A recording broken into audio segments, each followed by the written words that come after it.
Toastmasters, we uplift, we praise, we galvanize.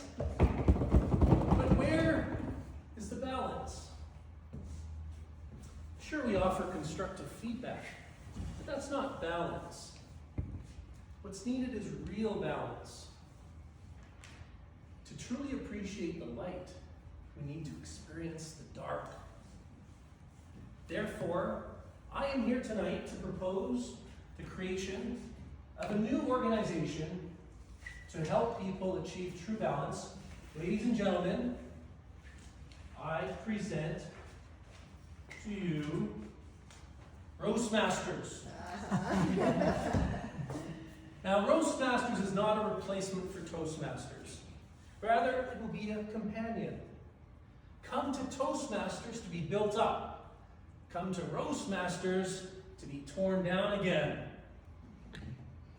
Now, what do I mean by torn down? I mean, you will be roasted. The spirit of Roastmasters is captured in this acronym, RILE. Now let's go through each of these.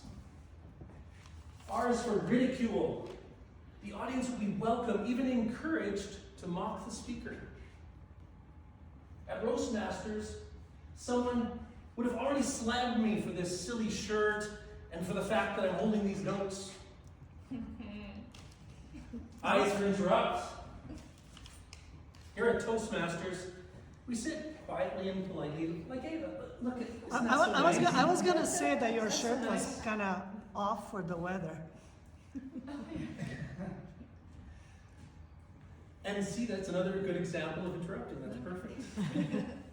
Oh, I thought we were supposed to. Toastmasters, normally, except for Vesna and somebody else who isn't here tonight, who lives in Canmore, and his name rhymes with Schmall, but I will not name him.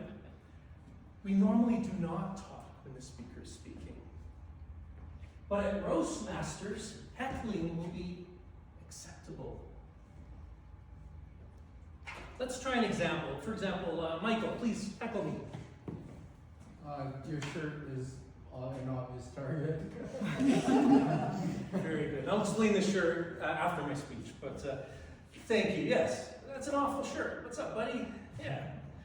So, L is for lamb-based. That's right, at Roastmasters, speakers will be harshly criticized. In fact, we won't have speech evaluators, we'll have speech eviscerators.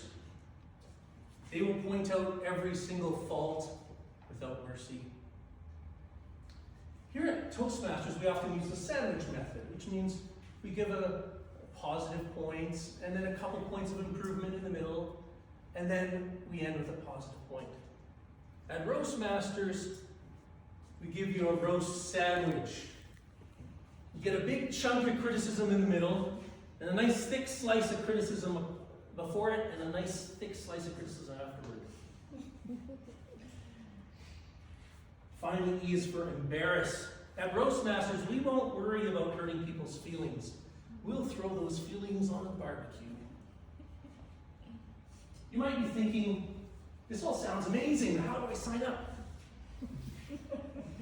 Or you might be thinking, who the heck would subject themselves to this kind of treatment? To answer that, let me tell you a quick story. True story. In my early 30s, I was living in Ottawa. I had just gotten out of a long-term relationship. And there was this girl I really liked. Her name was Emily. And one night, we were at a pub on our third date.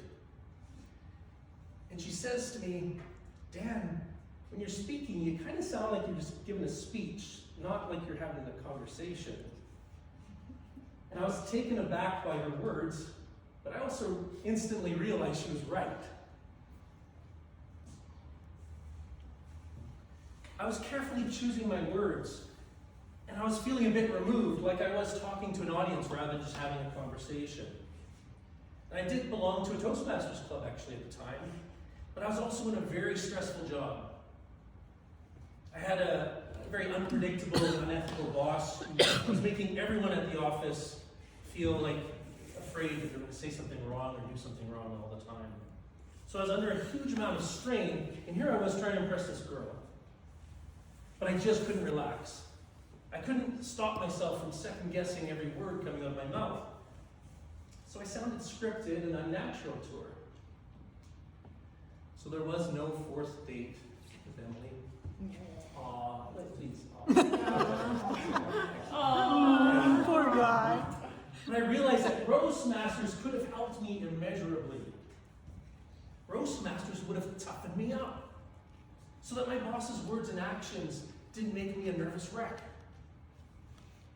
Roast Masters would have made me aware of my tendency to sound overly scripted.